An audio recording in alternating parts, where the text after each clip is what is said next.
الدين إياك نعبد وإياك نستعين اهدنا الصراط المستقيم صراط الذين أنعمت عليهم غير المغضوب عليهم ولا الضالين رب اغفر لي ولوالدي آمين.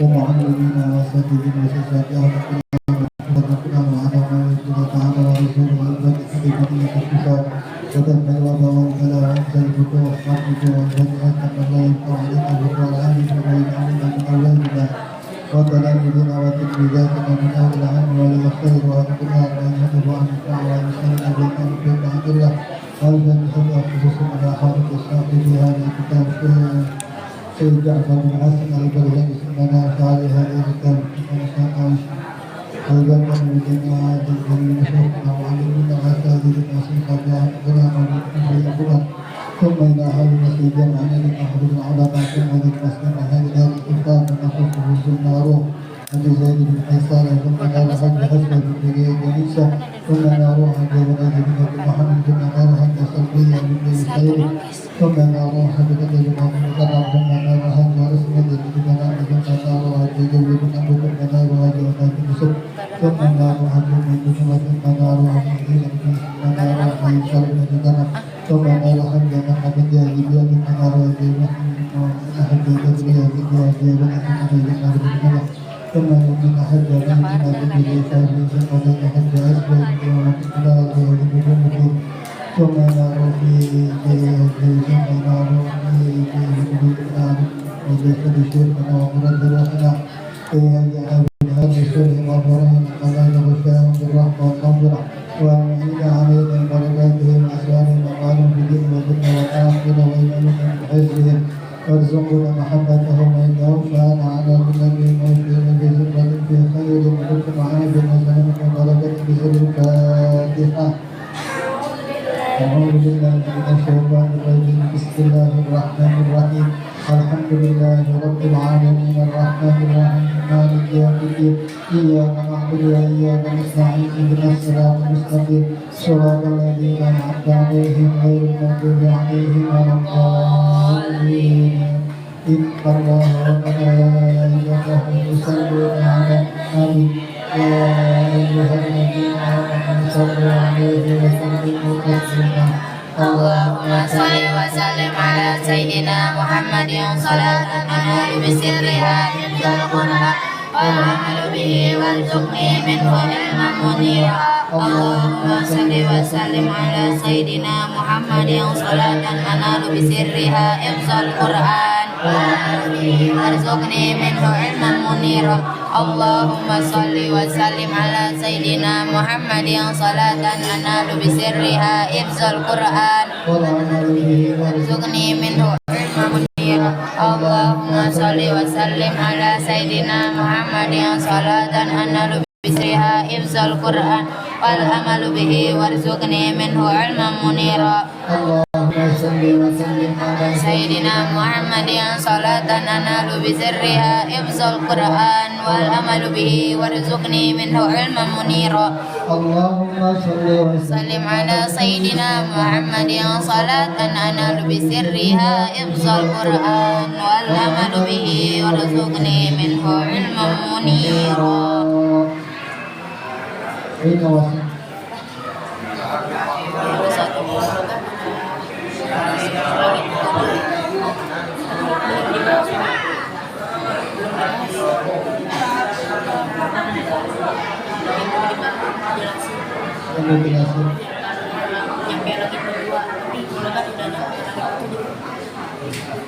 Kalau yang dijelasin yang mana?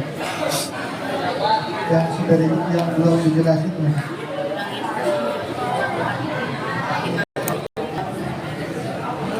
Yang belum dijelasin wara'a bisa Yusuf. Oh,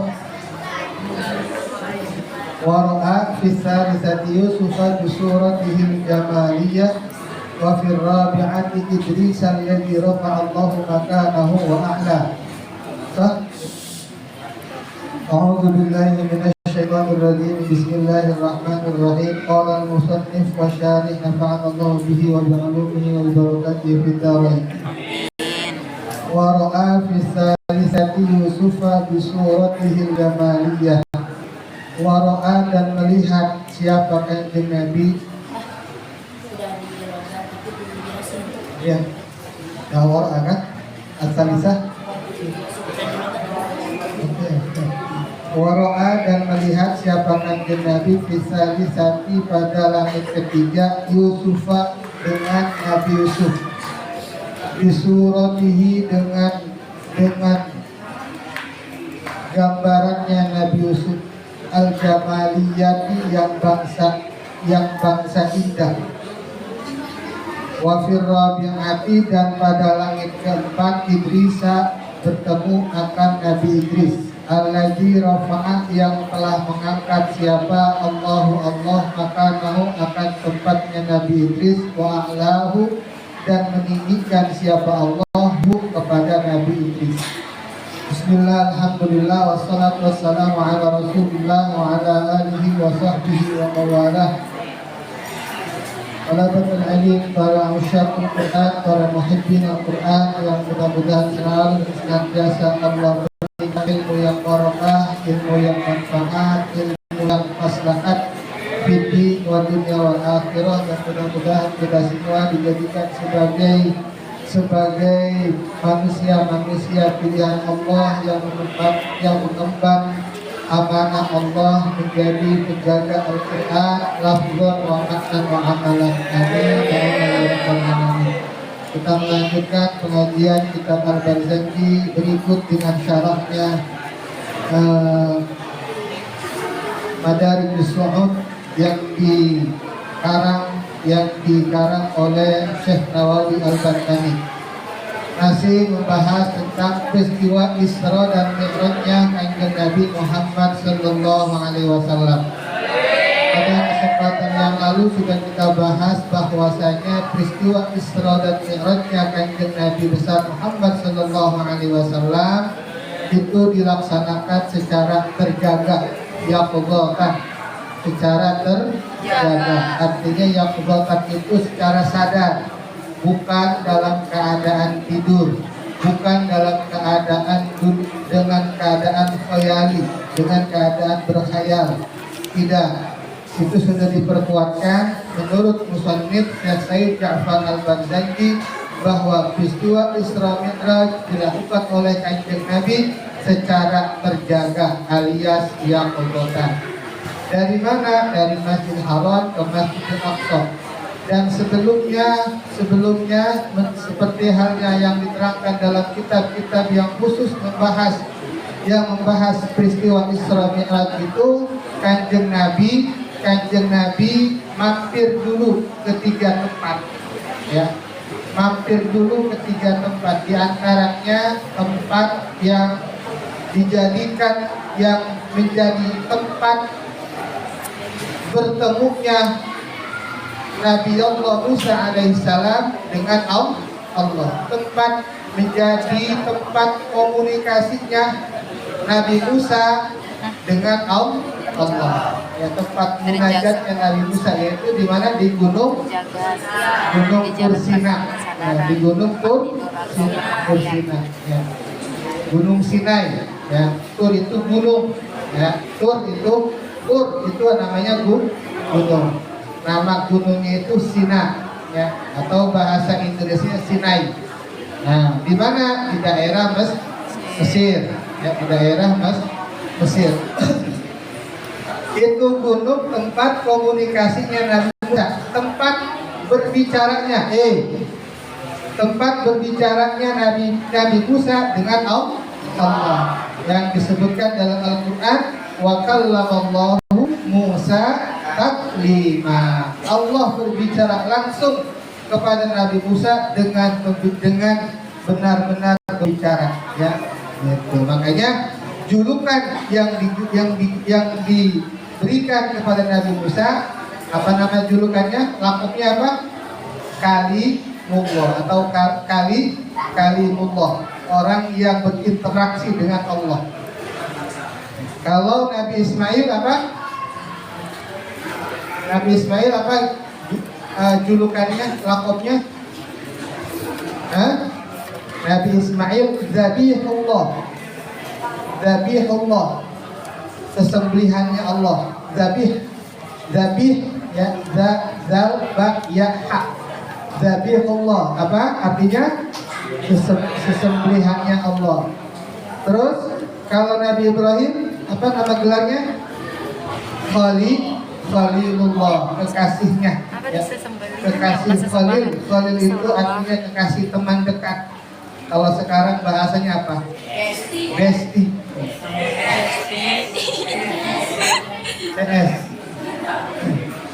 Nah, itu. Kemudian Nabi Isa alaihissalam apa gelarnya? Nabi Isa gelarnya apa? Lakopnya apa? Ruhullah. Ya, Ruhullah. Nabi Isa Ruhullah. Sudah? Ya. Nabi siapa? Nabi Musa. Apa Nabi Musa? Kalimullah.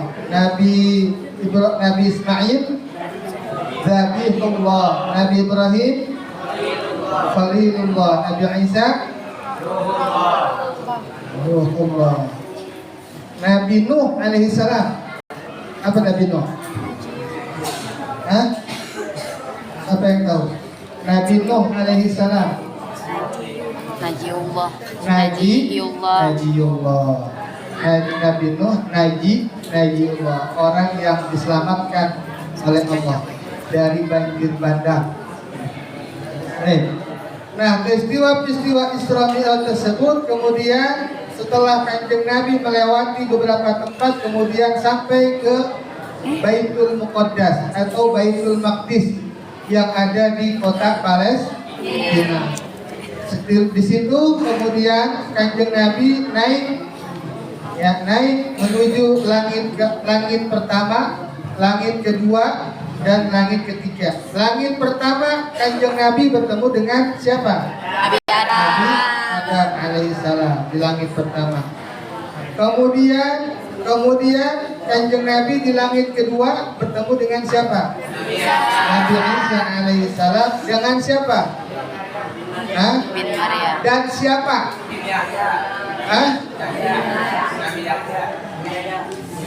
Di langit kedua itu bukan cuma Nabi Isa, ya. Di langit kedua itu bukan hanya Kanjeng Nabi bukan hanya bertemu dengan Nabi Isa. Ro'a di sini maknanya bertemu, ya, bukan hanya melihat, ya, bukan hanya melihat, jadi bertemu. Gitu. Ro'a melihat artinya bertemu. Di langit kedua Kanjeng Nabi bertemu dengan siapa? Nabi Isa alaihissalam dan Nabi Yahya alaihissalam. Nabi Yahya itu siapa? Nabi Yahya itu siapa?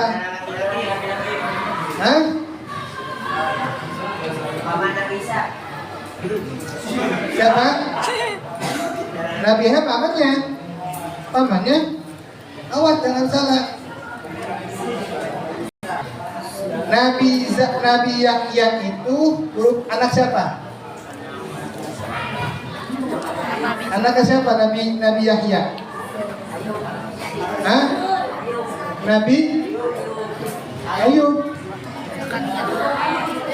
Ya Zakaria, inna nubashiruka bi gulamin ismuhu Yahya. Jadi abadnya Nabi Yahya siapa? Nabi Zakaria. Nabi Zakaria siapanya Nabi Isa?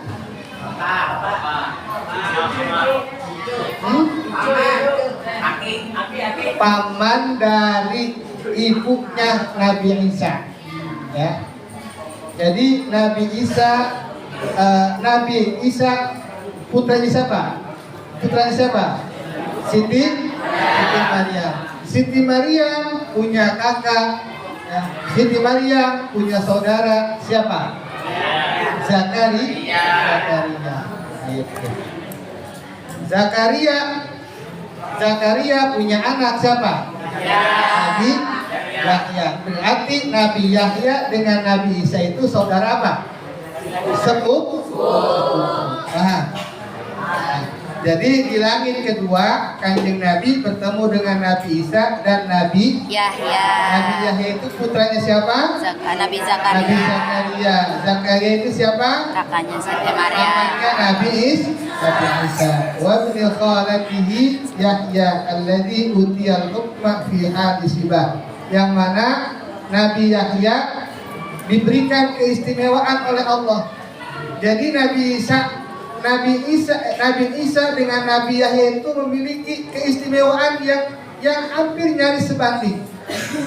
Ya, ketika Nabi Isa alaihissalam, ketika ibunya Siti Maryam, ibunya Nabi Isa dituding oleh umat Yahudi ketika itu, ya, umat Yahudi menuding, menghina bahwasanya dan mengatakan bahwa Maryam itu telah berbuat zina.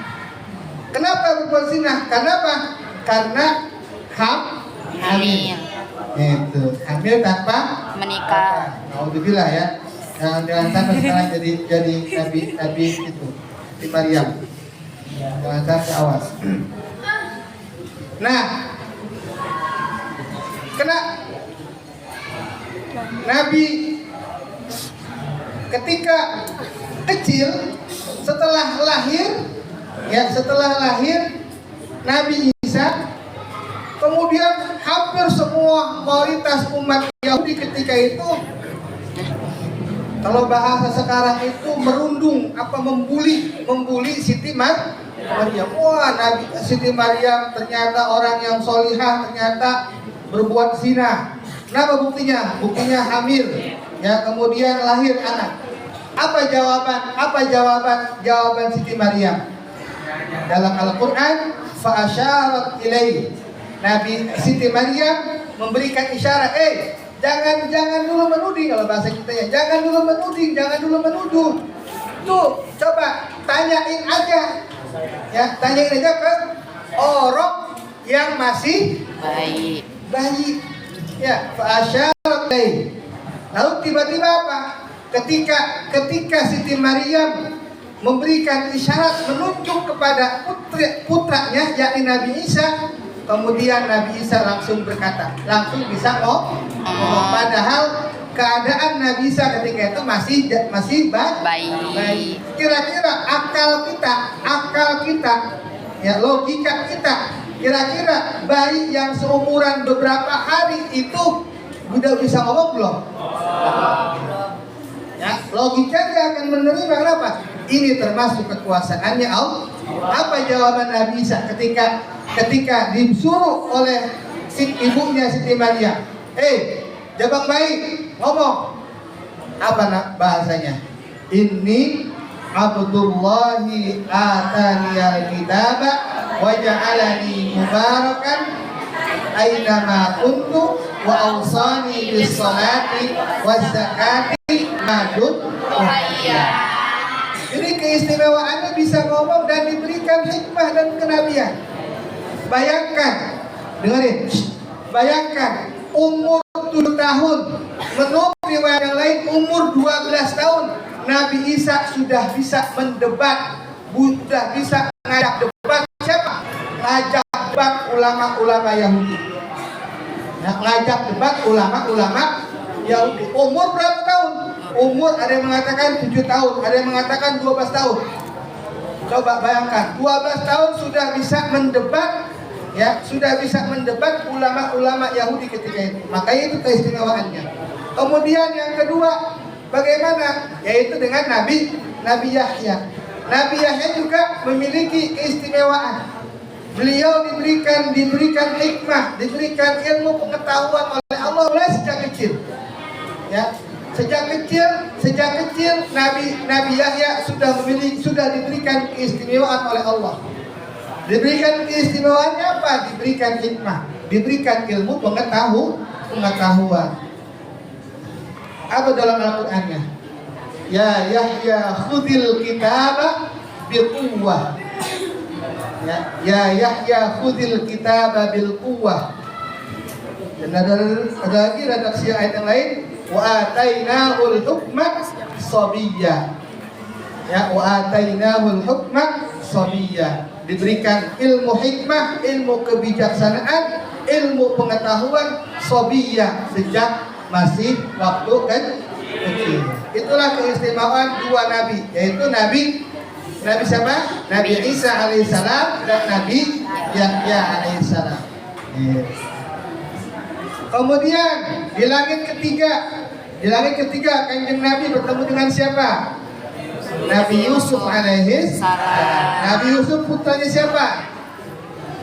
Nabi Yusuf putranya siapa? Nabi Yakub. Nabi Yakub. Itu qala Yusuf li abihi ya abati inni ra'aitu ahada 'asyara kawkaban wasyamsa wal qamara ra'aituhum li sajidin. Nabi Yusuf putranya Nabi Yakub.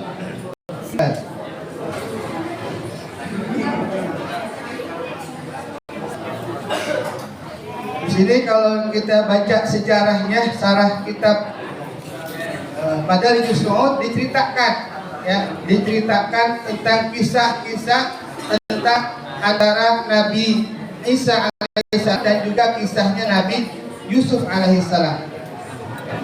Kita persingkat saja. Jadi di langit ketiga kanjeng Nabi bertemu dengan siapa? Nabi Yusuf alaihissalam yang memiliki kekhasan, yang memiliki keistimewaan, yaitu memiliki wajah yang tampan. Hingga saking tampaknya, saking gantengnya, seperti wajahnya ulum. Ya. Sehingga ketika kaum perempuan melihat ulum, tidak terasa pisau itu iris tangannya, jari jemarinya. Falamma ra'aynahu akbarnahu wa qatta'na aydiyahunna wa qulna hasya lillah. Ya, Masya Allah. Ya. Nah, itu ya. Jadi dimiliki keistimewaan kegantengan. Tetapi kalau dari khosois, ya, dari kelebihan-kelebihan yang diberikan oleh kanjeng Nabi, secara global, secara general, yang memiliki kegantengan, memiliki ketampanan yang sangat, itu adalah Nabi kita, Nabi besar Muhammad sallallahu alaihi wasallam. Kemudian di langit keempat, kanjeng Nabi bertemu dengan siapa? Nabi Idris alaihissalam. Nabi Idris alaihissalam itu merupakan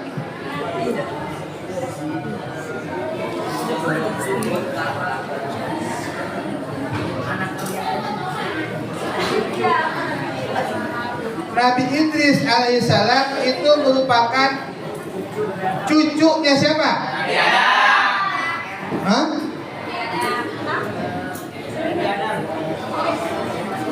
Cucunya Nabi Syith. Shin Ya'fa Syith. Nabi siapa? Cucunya Nabi Syith. Berarti kalau ke Nabi Adam apa tuh? Uyut. Ya. Anaknya cucu. Nabi Idris itu cucunya Nabi Syith. Nabi Syith putranya siapa? Nabi Adam. Nabi Adam yang memiliki gelar Abul Bashar, bapaknya manusia, bapaknya orang, bapaknya manusia. Itu ketika melahirkan, ketika punya anak itu apa namanya? Kembar. Ya. Kalau kembar apa namanya itu kalau laki perempuan? Istilahnya apa namanya? Kembar dah laki-laki dengan perempuan. Nah, laki-laki perempuan, laki perempuan. Nah, ketika ada anaknya Nabi Adam yang lahir tunggal. Ya, anaknya Nabi Adam yang lahir tunggal. Siapa yang lahir tunggal? Yaitu Nabi Syis. Sudah, Nabi Syis. Nah, Nabi Idris itu lakop. Apa? Lakop itu gelar. Nama aslinya siapa? Hah? Nama aslinya siapa? Siapa? Asnuh. Ya, nama aslinya apa? Asnuh.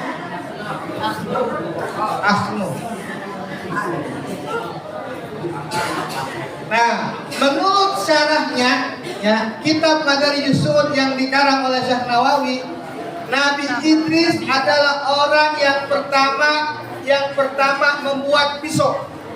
Ya, orang yang pertama kali membuat pisau.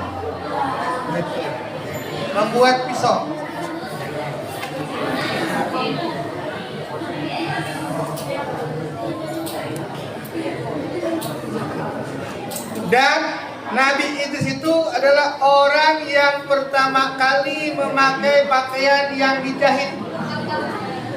Berarti kita bisa pakai pakaian yang berjahit seperti ini, itu dasarnya yaitu dari siapa? Dari Nabi Idris. Jadi nama aslinya Nabi siapa tadi?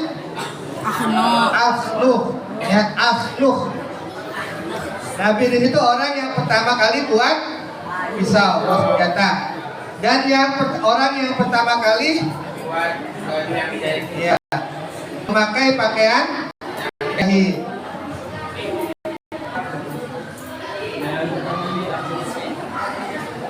Dulunya sebelum Nabi Idris orang-orang ya putra cucunya Nabi Adam alaihissalam, anak cucu Nabi Adam alaihissalam ketika itu pakai apa?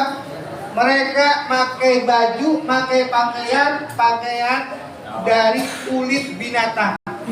Ya, jadi kulit binatangnya sudah dipakai. Ada kulit misalnya kulit harimau, kulit ini dipakai saja. Enggak dijahit. Enggak dijahit. Nah, baru sejak zaman Nabi Idris beliau berinovasi, ya akhirnya apa? Beliau dijahit sehingga menjadi pakaian ya, dari kulit tersebut. Kemudian apalagi keistimewaan Nabi Idris, yaitu orang yang pertama kali menulis dengan mengenal tulisan, ya, dengan pena. Itu. Orang yang pertama kali orang yang pertama kali menulis dengan pena. Dengan pena.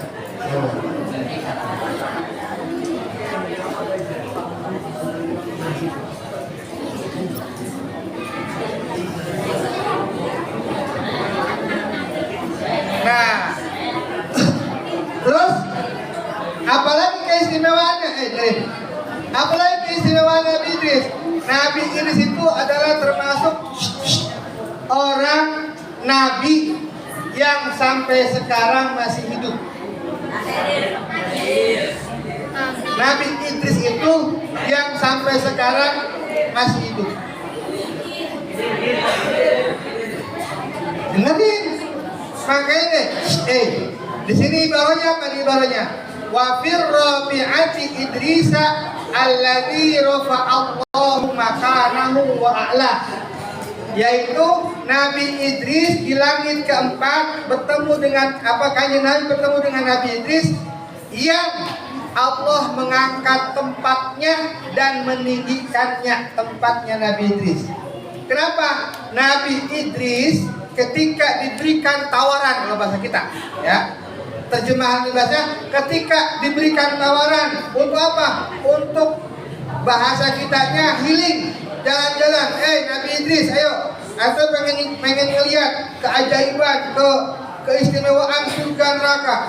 Nah, Nabi Idris itu diajak, ya, sampai melihat neraka, sampai melihat surga. Pas sampai ke surga, ya, Nabi Idris itu nggak mau kembali lagi ke bumi, itu nggak mau lagi ke bumi. Akhirnya sampai sekarang ada di surga, itu ya.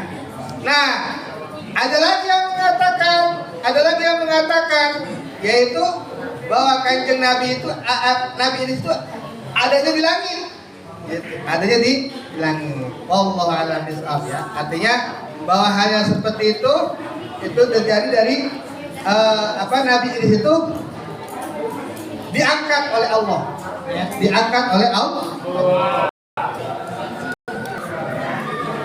Wafil khamisati, dan ya langit kelima, di langit kelima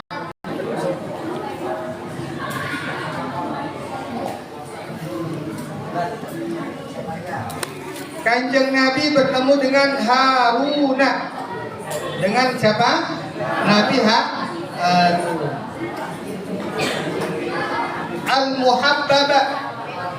Al-muhabbaba yang dicintai fil ummatil Israiliyati pada umat Bani Israel, ya, pada umat Bani Israel. Jadi di langit kelima kanjeng Nabi bertemu dengan siapa? Nabi Harun. Nabi Harun itu siapa? Saudaranya siapa? Ya, saudara siapa? Nabi Musa alaihissalam, ya. Nabi Musa alaihissalam. Saudaranya Nabi Musa.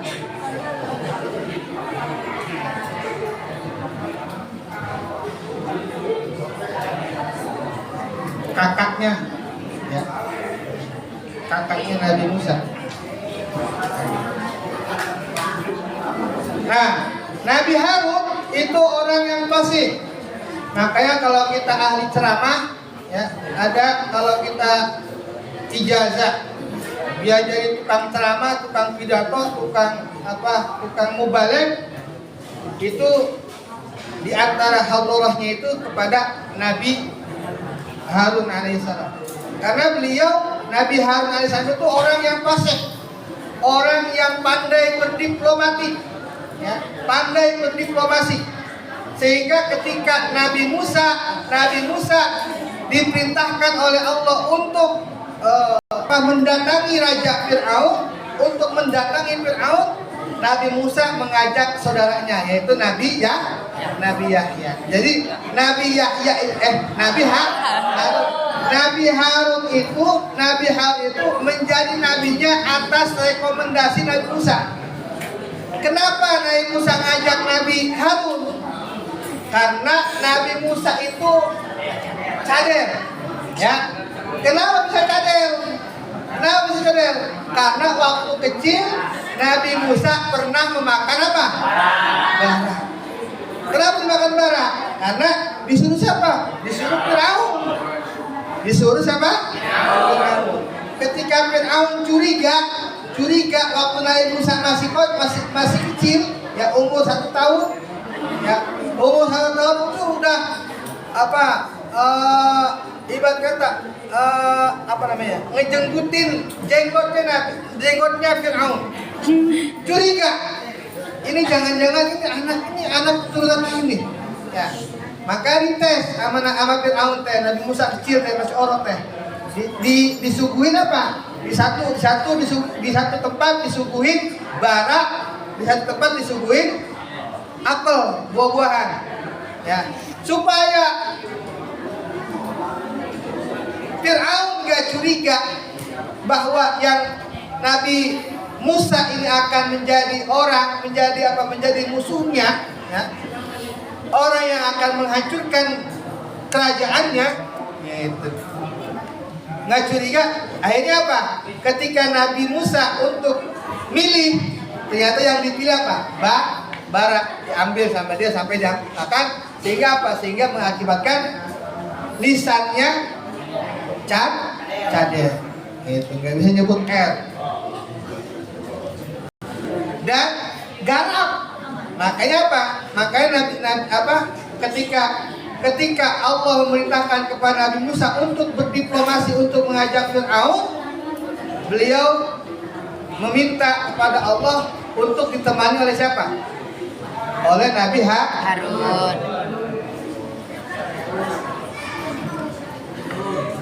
Nah, di langit kelima kanjeng Nabi bertemu dengan Nabi Harun. Nabi Harun itu orang yang dicintai oleh Bani Israel. Ya, maka di sini gelarnya al-muhabbabah fil ummatil Israiliyah. Jadi saking dicintainya itu, kenapa? Karena Nabi Harun itu orangnya lemah lembut, ya, orangnya lemah lembut dan selalu mengikuti apa kemauan. Sehingga ketika Nabi Musa alaihissalam ditugaskan oleh Allah untuk munajat selama 40 hari di Gunung Tursina tersebut, di Gunung Sinai tersebut, dan kemudian umatnya Nabi Musa dititipkan kepada Nabi Harun, ya. Terus kemudian datang Musa palsu. Siapa? Musa Samiri. Nah, Musa palsu atau yang Samiri tersebut kemudian memberikan masukan kepada umatnya Nabi Musa. Wah, Nabi Musa mempengaruhi umat Nabi Musa. Wah, Nabi Musa udah nggak datang lagi. Dia udah ke laut. Tinggal sekarang saya yang ditugasin. Ini sekarang ada, kita semuanya berdasarkan wahyu, berdasarkan perintah Allah, kita bikin patung. Semuanya yang punya barang perhiasan, barang emas kumpulin. Kita mau dilebur menjadi patung anak sapi. Patung sapi. Nah, setelah jadi patung sapi, kemudian Musa Samiri ini orang sakti. Dia saktinya apa? Dia punya tanah bekas diinjak oleh malaikat jin. Nah, tanah yang bekas diinjak oleh malaikat Jibril itu memiliki keistimewaan.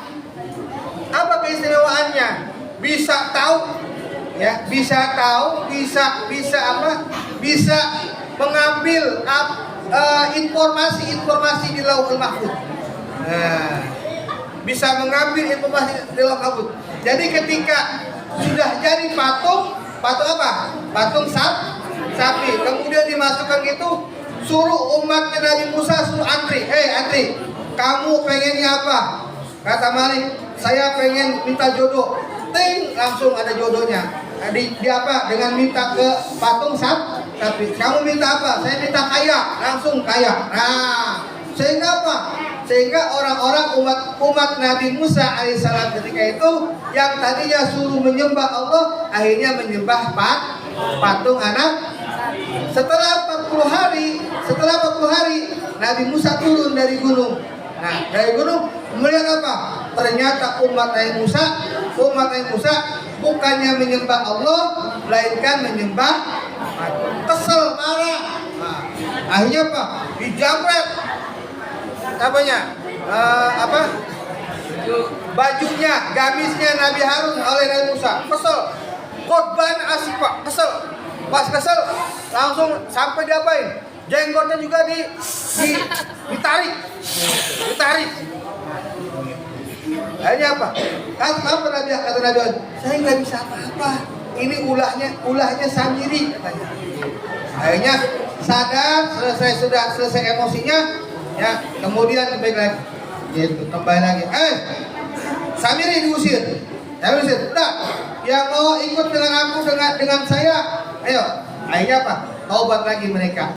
Pada Nabi Musa, itulah. Ya, cerita kisah Nabi Musa.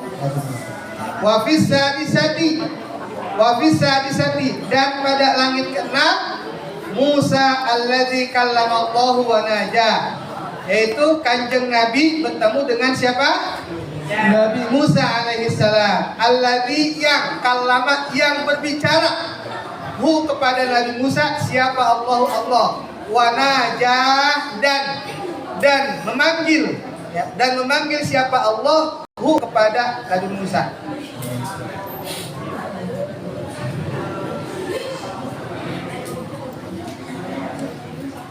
Ya. Jadi di langit ke-6 kanjeng Nabi bertemu dengan Nabi siapa? Nabi Musa. Nabi Musa ini orangnya kalau bahasa kita merewel. Bahasa kita rewel. Bahkan sampai menurut riwayat ketika adu argumen antara Nabi Musa dengan apa? Dengan Kanjeng Nabi. Apa bahasa satu riwayat? Ketika ada kalimat bahwasanya Kanjeng Nabi Muhammad itu berstatement selama ulama ummati ka'ambiya Bani Israil. Jadi ketika Kanjeng Nabi berstatement bahwa ulama umatku itu seperti nabi-nabinya Bani Israil. Nabi Musa ketika Nabi Muhammad itu berstatement demikian komplain. Kalau bahasa kitanya, Muhammad, ente bisa aja menyamakan nabi-nabi dari golongan Bani Israil. Berarti sebanding dengan aku. Aku ini nabi-nabi dari golongan Bani Israil sebanding dengan siapa? Dengan ulamanya umat Kanjeng Nabi. Bagaimana sih? Bahasanya. Apa jawaban Kanjeng Nabi? Tidak.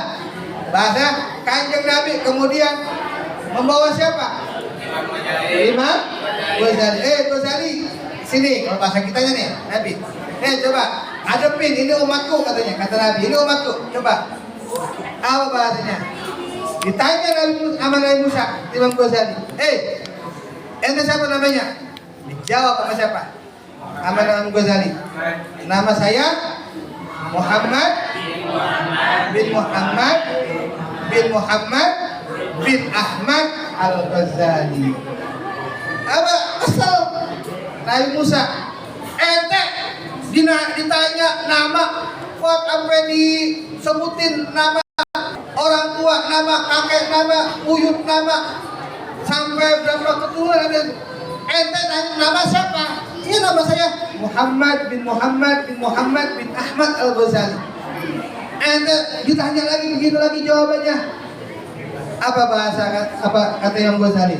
Lah, Tuhan kagak ingat Nabi Musa, antum kagak ingat dulu ketika ditanya sama Allah tentang apa yang dibawa, apa yang dipegang, apa yang dibawa oleh Nabi Musa oleh Allah. Allah bertanya kepada Nabi Musa, "Wa ma tilka biyaminika ya Musa?" Apa itu yang dipegang di sebelah kananmu wahai Nabi Musa? Apa jawaban Nabi Musa? Qala hiya 'asai atawakka'u 'alayha wa hushu biha 'ala ghanami wa liya fiha ma'arib ukhra. Tuhan, ini yang di tangan kanan saya ini asai, tongkat. Yang mana tongkat ini saya untuk apa? Untuk ngangon. Untuk apa lagi? Untuk nunjuk sebagai arah, sebagai petunjuk arah dan sebagai manfaat-manfaat yang lain. Padahal yang ditanya sama Allah apa yang ada di tangan kananmu? Berarti apa? Kalau ditanya apa yang ada di tangan kananmu, sudah jawabnya dengan singkat, yaitu tongkat. Nggak usah dijelaskan. Ini tujuannya untuk apa? Untuk ngangon, untuk gembala, untuk nunjukin arah segala macam. Langsung apa? Artinya dibalas oleh Imam Ghazali. Ketika Nabi Musa ditanya oleh Allah apa yang ada di tangan kananmu? Jawabannya sampai detil. Sama halnya juga ketika Nabi Musa bertanya kepada kepada Imam Ghazali siapa namanya, kemudian dijawab oleh Imam Ghazali dengan detil. Akhirnya apa? 1-0. Oh, berarti benar. Kalau begitu, berarti statementnya Kanjeng Nabi, ulama ummati ka'ambiya Bani Israil. Ulama umatku itu setingkat dengan sebanding dengan nabi-nabinya Bani Israil. Wa fis sabi'ati wallahu a'lam bishawab.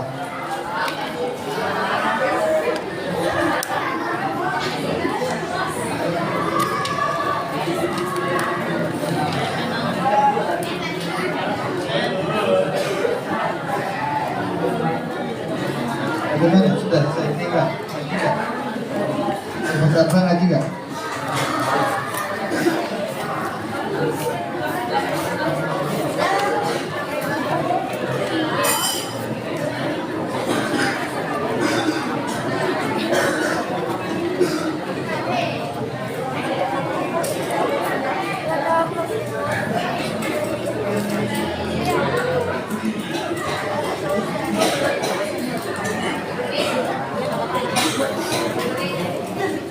Mana?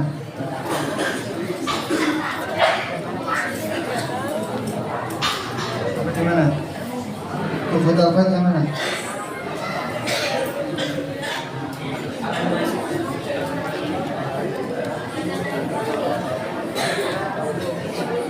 Hah?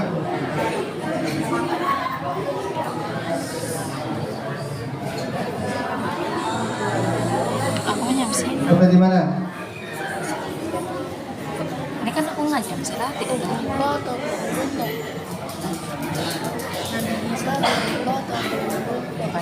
Catatan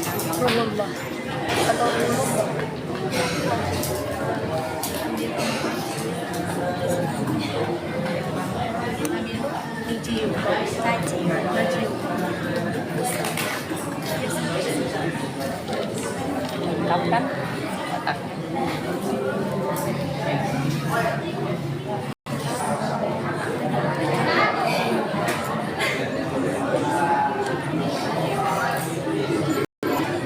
Ya. Nggak tahu. Tinggal ngaji itu berapa? Hah? Sudah bisa semua? Sudah bisa semua kan itu tajwidnya sudah bisa? Nah, terus?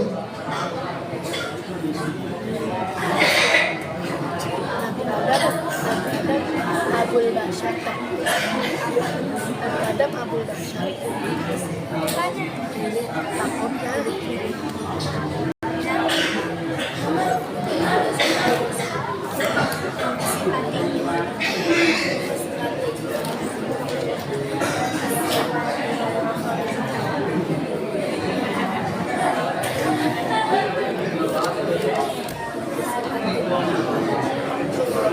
Apa?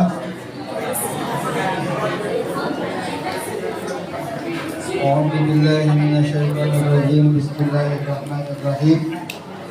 Faslun fil mislaini wal mutaqaribaini wal mutajanisaini. Bermula ini itu satu pasal di dalam menjelaskan fil mislaini idgham mutamasilain. Idgham mutamasilain. Wal mutaqaribaini dan idgham mutaqaribain. Wal mutajanisaini dan idgham mutajanisain. In fis sifati wal makhariji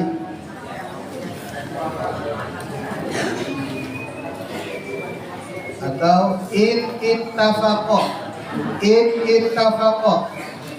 apabila sesuai, apabila sepakat, apabila sama. Apa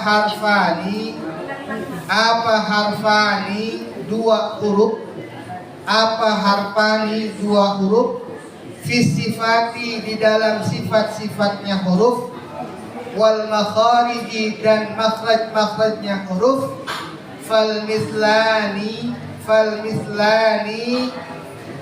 maka itu dinamakan idgham mislan atau idgham mutamasilain. Fal mislani maka itu dinamakan idgham mutamasilain.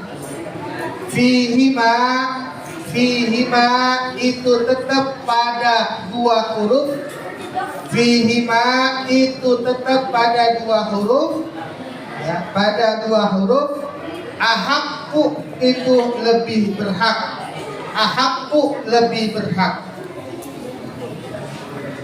Jadi yang dibahas dalam pasal ini apabila dua huruf yang sama bertemu, ya, dua huruf yang sama bertemu, ya, dua huruf yang sama bertemu sama, ittifaq, sesuai, makhrajnya sesuai, sifatnya sesuai. Berarti apa? Dua huruf yang sama.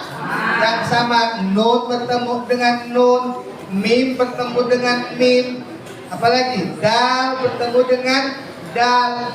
Ya, ketika dua huruf yang sama bertemu, ya dengerin, dua huruf yang sama bertemu, maka itu sudah pasti, sudah bisa dipastikan hukumnya itu adalah apa? Hukumnya apa? Idgham mutamatsil. Jadi yang dibahas dalam idgham mutamatsil di sini bukan dalam hanya membahas tentang membaca hukum mati saja. Jadi di mana-mana hurufnya dua huruf yang sama bertemu, ya, dua huruf yang sama bertemu, maka itu dihukumi idgham mutamatsilain. Ya, idgham mutamatsilain. Itu, ingat itu. Bagaimana Pak kalau yang berharokat keduanya? Ya, mudghamnya berharokat, mudgham fi'nya juga berharokat. Itu pun sama. Ya, itu pun sama. Namanya disebut dengan idgham kabir. Apa? Idgham kabir. Hanya qiraat kita yang kita baca sekarang, qiraat Imam Asim, riwayat Imam Hafiz tidak mengenal yang namanya idgham kabir. Ya, kenapa idgham kabir? Karena huruf yang pertamanya, mudghamnya itu berharokat. Tetapi ada riwayat yang lain, yakni riwayat As-Susi, ya, riwayat yang As-Susi, beliau dalam riwayatnya itu mengenal yang namanya idgham kabir, seperti hadis dalam surah Fatihah, Ar-Rahmanir Rahim, Maliki Yaumiddin. Ya. Nah, kalau riwayat yang bacaannya apa? Idgham Ar-Rahmanir Rahim, Maliki Yaumiddin. 3 kali. Ya. 3 kali itu dua harokat, ya, 2 harokat, 4 harokat dan 5 harokat. Ar-Rahmanir Rahim, Maliki Yaumiddin. Ar-Rahmanir Rahim, Maliki Yaumiddin. Ar-Rahmanir Rahim, Maliki Yaumiddin. Ya. Itu dalam qiraatnya atau riwayatnya Imam siapa? As-Susi. Nama idgham kabir. Tapi riwayat kita, riwayat Imam Hafiz tidak mengenal yang namanya idgham kabir. Nah, pokoknya di mana-mana kita menemukan dalam Al-Qur'an ada huruf yang pertama sukun dan huruf yang keduanya berharokat dan kedua-duanya itu hurufnya sama, maka dihukumnya dengan apa? Idgham mutamatsilain. Paham? Betul. Ya. Wallahu a'lam bishawab. Ayo baca bareng, semuanya baca bareng, baca biar hafal. Bareng, baca semuanya baca.